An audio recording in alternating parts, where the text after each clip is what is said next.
আমি কার্টুনিস্ট মেহেদি হক। আমি কার্টুন আঁকছি অনেক দিন থেকেই, 1997 থেকে এঁকে যাচ্ছি।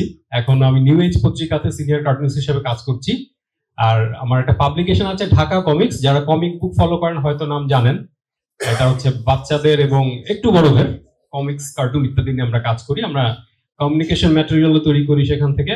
আর এর বাইরে উন্মাদ ম্যাগাজিন হচ্ছে আমার দ্বিতীয় পরিবার বলি আমি। উন্মাদ ম্যাগাজিন আশা করি অনেকেই নাম শুনেছেন। এটা বাংলাদেশের সবচেয়ে প্রাচীন স্যাটার, শুধু স্যাটার না, এমনিতে প্রাচীন ম্যাগাজিন বোধহয় এটাই টিকে আছে, আর কোনো ম্যাগাজিন টিকে আছে কিনা আমি জানি না।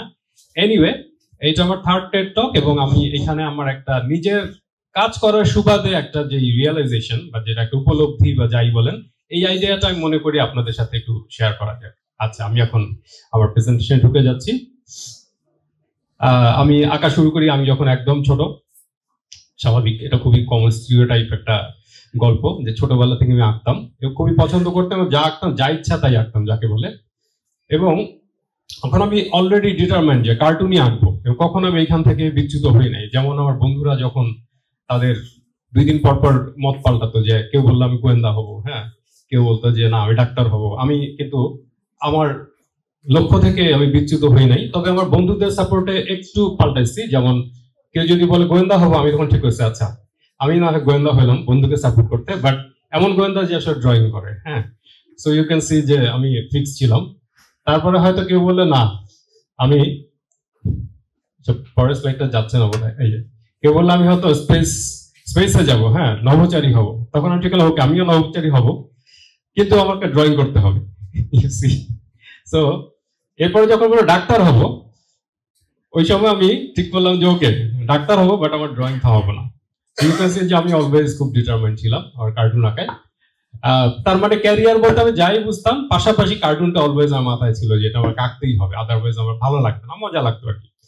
এখন আগে তো নিজের মনে আঁকতাম, এরপর প্রশ্ন হলো যে এটা এখন কি করবো, আঁকা এটা তো কোনো এক জায়গায় পাবলিশ হতে হবে। এখন যেমন কি হয় যে ফেসবুকে দেওয়া যায় ইত্যাদি ইত্যাদি। আমি বলতেছি এটা 1997, 96 এরকম সময়ের কথা।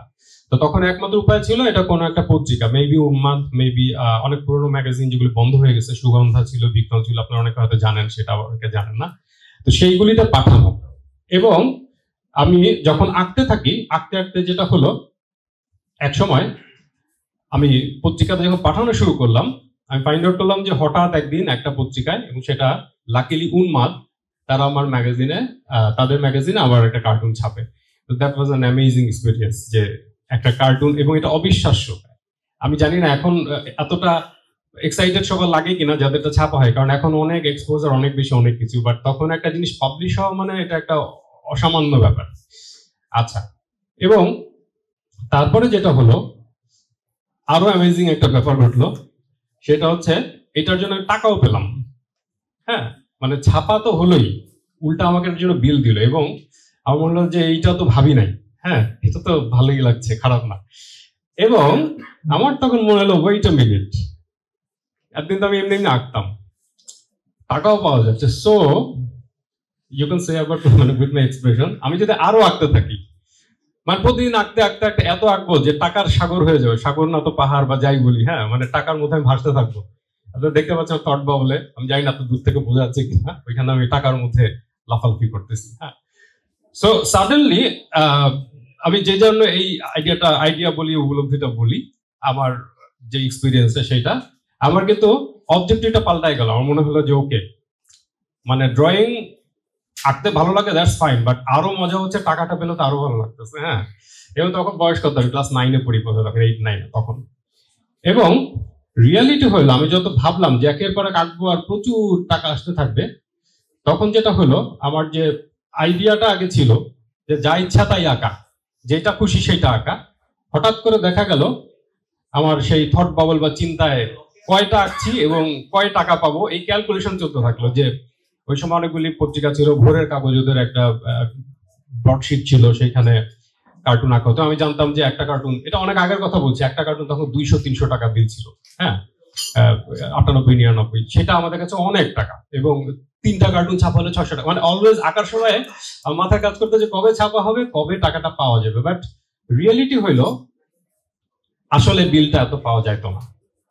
সেটা কেন? সেটা হচ্ছে বিভিন্ন কারণে। হয়তো পারে যে পত্রিকা থেকে বললো ভাই এই মাসে হবে না, পরের মাসে আসেন, হ্যাঁ, যে আপনাদের কাগজে কলমে আছে কিন্তু এখন দিতে পারছি না, পরের মাসে আসেন, অথবা ও এটা তো বিল এখনো হয় নাই, স্যার সাইন করেন নাই, মানে বিভিন্ন কারণে দেখা যেত যে তখন, এখন যেমন একটা ফোন করা যায় বা ইন্টারনেটে পাঠানো যায়, তখন কিন্তু ফিজিক্যালি যেতে হতো বিভিন্ন অফিসে, মতিঝিল, এখানে এখানে।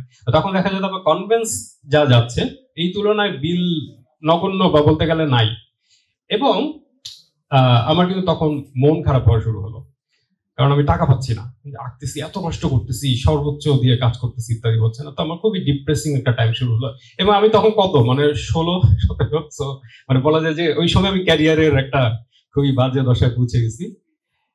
সাডেনলি এরকম একটা দিনে আমি বাসায় আসলাম এবং খুবই মন খারাপ ওই দিন, কারণ মনে থার্ড টাইম আমি একটা জায়গা থেকে নো বিল, ফাঁকা পকেটে বাসায়। এবার এটা কাউকে শেয়ারও করছি না, নিজে নিজে। আমার খুব পছন্দের একটা বই হচ্ছে আলেকজান্ডার বেলায়েভের উভচর মানুষ, হয়তো অনেকে এটা পড়ছেন।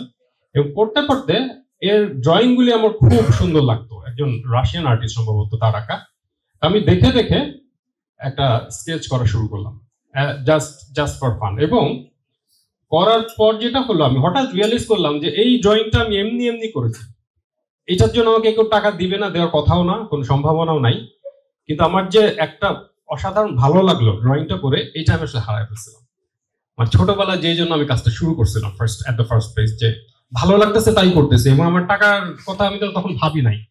এবং আমার ওই দিনের রিয়েলাইজেশন যেটা, যে আমি তো বিল পাচ্ছি কি পাচ্ছি না সেটা তো আছেই, কিন্তু মাঝখান থেকে আমি আমার যে আনন্দটা এটা হারাই ফেলছি, যে ড্রয়িং করে যে একটা মজা লাগছে ওইটা আমার নাই। সো আমার মনে হলো যে আমি তাহলে যদি উল্টাটা করি, যে আমি প্রায়োরিটি ওয়ানে যদি আবার ভালো লাগাটাকে রাখি, অন্যটা যদি সেকেন্ডারি হয় তাহলে কি হবে।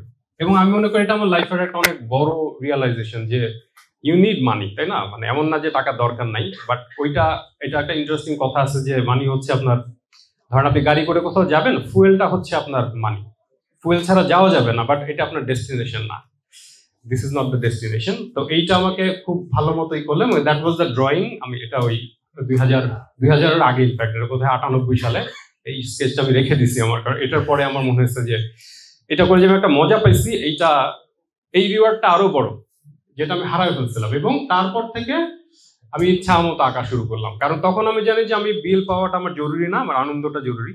এবং যখন আমি আঁকা শুরু করলাম তখন তো আমি খুবই ছোট, আমার এমন না যে ফ্যামিলি চালাতে হচ্ছে, অকারণেই আমি একটা ফেক প্রেশার নিয়ে আসলে কাজ করছিলাম। যা ইচ্ছা তাই যখন আঁকা শুরু করলাম, ইন্টারেস্টিংলি তখন একটা দারুণ জিনিস ঘটলো। যেহেতু আমি মন প্রাণ দিয়ে আমার যা ভালো লাগে আঁকছি, তখন I learn to say no. যেমন যে প্রজেক্টটা ভালো লাগছে না, আমি বলছি এটা করবো না, আই ডোন্ট বদার, তাই না? আমার তো টাকার দরকার নেই, আমার ভালো লাগতেছে তাই করতেছি। এবং I put 100% in every work. এবং ইন্টারেস্টিংলি তার কয়েকদিন পর থেকে আমি টাকাও পাওয়া শুরু করলাম, যেটা একটা স্টেগনেন্ট হয়ে গেছিল, যে হচ্ছে না, বিভিন্ন ট্রাই করতেছি। এবং তারপরের থেকে আমার মনে পড়ে না যে কখন আমাকে এটা নিয়ে প্রেশার নিতে হয়েছে, যে হায় আমি আনন্দ হারায় ফেলতেছি। অবশ্যই এখন অনেক প্রজেক্ট করতে হয় যেটা এত আনন্দের না, এটা অনেস্টলি, কিন্তু পুরাটাই আনন্দের না এমন না, মানে একটা বড় অংশ থাকে। যেমন আমার ইচ্ছা করলাম কার্টুন রাখলাম, আমি পলিটিক্যাল কার্টুন রাখি, যখন যেটা আমার স্ট্রাইক করে। এবং সবগুলি যে পাবলিশও হচ্ছে, এখন তো ইন্টারনেট আছে, সেটাও একটা ব্যাপার। তো তখন আমি যেটাই ভালো লাগে, যেটা মনে হয়, মানে, এবং বেশিরভাগই দেখা যায় আনপেইড, কারণ এইখানের বেশিরভাগ কার্টুনই কিন্তু আনপেইড, কোনোটাই একটা বোধহয় আমার ইসের কাজ, বাকি সবই আমার মনে হয়েছে একটা আইটেম এঁকে ফেলছি। হ্যাঁ, কারণ ওইটা আমার মাথায় থাকে যে মূল পারপাসটা আসলে মেবি এটা না, মানি না। হ্যাঁ, সো এটা ছিল মেজর আইডিয়া।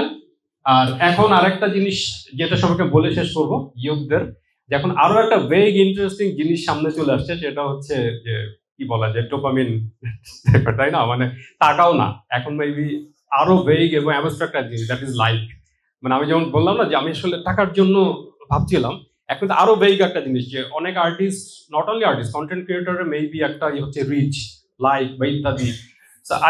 আমি ঠিক শিওর না, কিন্তু আমার মনে হয় এটাও মেবি এক ধরনের ট্র্যাপ। তো এটাও একটু মাথায় রাখার দরকার আছে যে আমি কিসের জন্য করছি।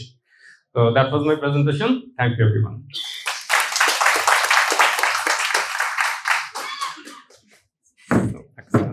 Thank you so much. Bangladesh's perspective, political cartoon, it means a lot. Thank you so much for your all the inspiring journey and such a nice starting for our day. আমি এটাকে সামগ্রিকভাবে রিকোয়েস্ট করব স্টেজে এসে আজকের দিনের first speaker তার হাতে টোকেন অফ লাভ তুলে দেওয়ার জন্য। Oh, thank you. It was an amazing speech. Thank you.